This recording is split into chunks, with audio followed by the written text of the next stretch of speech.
Oh, I'm so excited. We're back. Vacation. Okay, here we go. Post-Labor Day. Let's do this. Outnumbered. I'm Harris Faulkner. Here with my co-host, Kayleigh McEnany, and Emily Campagno. Also joining us, Fox & Friends first co-host, Carly Shimkus. And Brian Kilmeade is here among his 55 jobs he had time for us. Fox & Friends co-host, host of the Brian Kilmeade radio show, and the host of One Nation. President Biden facing backlash for what critics are calling a lack of respect after walking out on a distinguished veteran during a Medal of Honor ceremony at the White House. President Biden awarded the military's highest honor to 81-year-old Larry Taylor yesterday. The retired Army captain and helicopter pilot was awarded for his bravery during the Vietnam War. Captain Taylor flew over 2,000 combat missions in his career, and in January of 1968, Taylor risked his life to save 4 members of a reconnaissance team who were surrounded by enemy forces. Taylor flew directly into enemy fire and was able to land for just 10 seconds. The 4 men were able to cling on to the helicopter's exterior, and they were flown to safety. The Army said that what Taylor did that night had never been attempted. After all of Captain Taylor's heroism, this is what occurred during the distinguished ceremony.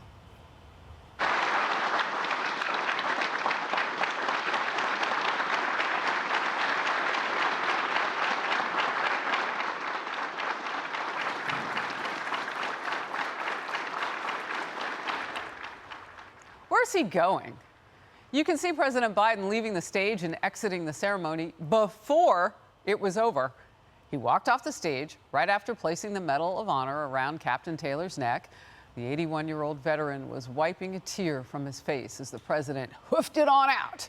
President Biden was headed for the door. While many have reacted with fury, some have speculated that the commander-in-chief was trying to give the veteran the spotlight, leading to this moment where Taylor was left alone on stage. Kayleigh.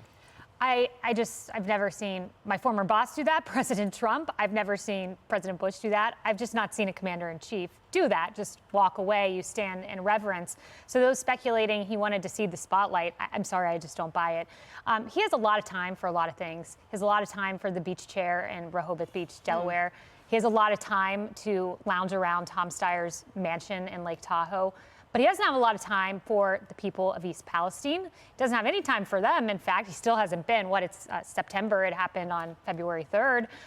Doesn't have time. He did go down to Florida, but he surveys the damage. He has this aerial travel over the state. He sees destroyed homes shifted off their foundations and goes back. And 24 hours later, as Emily discussed yesterday, goes unprompted to a group of reporters and says, I have no home. He does not have empathy, not recognizing his grandchild until recently. Afghanistan, people crushed under the wheel of a jet, Afghans, and he says that was 2 or 3 days ago. Checking his watch during the dignified transfer. Don't ever tell me again Joe Biden is empathetic. I don't believe it. So, Brian, gosh, when you look at that litany, I mean, that is just such a record for this president. Yet the White House continues to defend them. I know it's their job, but. A couple of things. Number one, some people like Barack Obama, he was the first one I heard of a body man. He had a body man with him and ended up being a great guy. I had a chance to meet him. This guy needs a floor manager. He never knows where to go. John, I don't know if John's available. John, our floor manager, he's always telling us what cameras we're going. He never knows how to get on stage. I've never seen you wander out of the studio. Right. He never knows how to get on a stage or get off the stage. The minute he stops talking, it's like, where am I? Who am I? And now you see him at this event. There's no way he was being deferential. There's no way. What you do if you'd been deferential, he'd go like this. This is your time. Take the stage. That he was walking off because he's clueless. There's never anybody around him to do it. This is not a hard thing. Stay. Come. Walk this way. You know, this is the exit, this is the entrance. And the other thing is, they just gave a biographer 2 years of unlimited access to find out what he's like. To build on what you were saying with empathy, he does not seem like an empathetic person. He doesn't even seem like he's enjoying the job. Evidently volatile, angry all the time. People don't want to be around him because he's quick to explode. And then a lot of the policies that he wants to put into place, he tries to walk back like the immigration disaster. They go, no, you can't do that. So he's not really in charge. He doesn't have the respect of his staff. And now we have a biographer out there who probably was hired not to be Bob Woodward, to be a friendly biographer, The excerpts that we're hostage to right now do not make him look like a guy in charge. Well, that's interesting, because if that's a friend writing the truth about you, oh my goodness. You know, Emily, I don't know if we are at the point yet where we can say really, as the president did, that COVID's over. We're going to see it recur. Doctors have told me, experts have said on this network, just like the flu, everything else.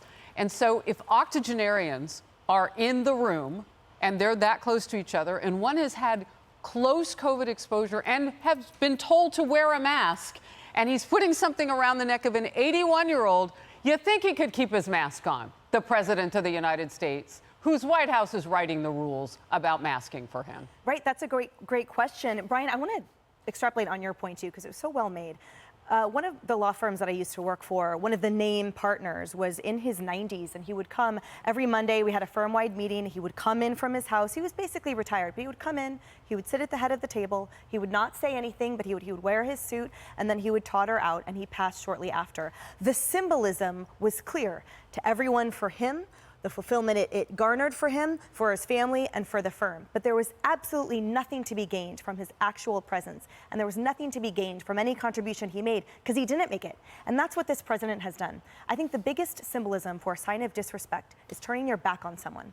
If he wanted to cede the spotlight for that well-deserving hero there, the Medal of Honor recipient, he would have stood to the side and showed him the front, the side. He would have waited for the applause, which he didn't wait for it to end before he walked away. He would have waited for the MC to read the concluding prayer, which he did. And for those who try to explain this away as some type of justification, I point toward the Medal of Honor ceremonies in 2020 and 2021, where he did stay till the end.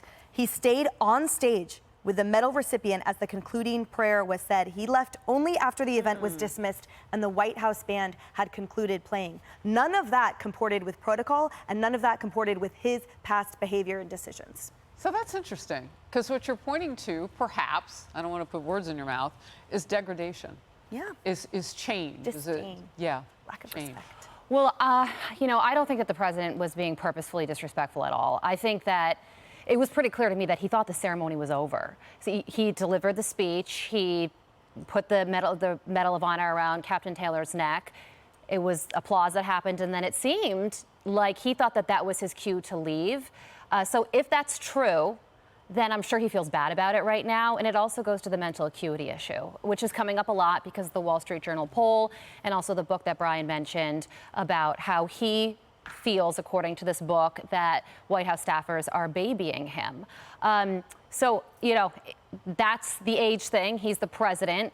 Scrutiny is part of the job, even during really unfortunate times. And this one certainly is, because you don't, as the president, you don't want to do anything to take away from who and what this ceremony is about. And it's Captain Taylor. He is the headline here. It's easy stuff. And I'm so glad that these ceremonies are televised, because you get to listen, as Harris, you just mentioned the story as to why he received this Medal of Honor. I mean, he was trying to save the lives of 4 men that were surrounded by 100 Viet Cong.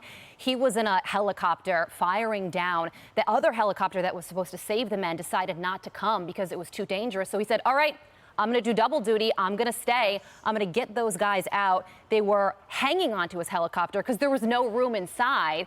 So he put his life on the line. That's really the story here. And I'm glad that these ceremonies are televised. I think in this situation, you have to look at what the president does through the person it affects the most, which is Captain Taylor. I doubt he cares really what the president did, because this was his moment. Well, let's hope that that's true. Yep. And when I said degradation, I love the examples that you gave. I mean, clearly a condition is degrading here. And it does hurt people. I hope it didn't hurt Captain Taylor. Hey everyone, I'm Emily Compagno. Catch me and my co-hosts Harris Faulkner and Kayleigh McEnany on Outnumbered every weekday at 12 p.m. Eastern, or set your DVR. Also, don't forget to subscribe to the Fox News YouTube page for daily highlights.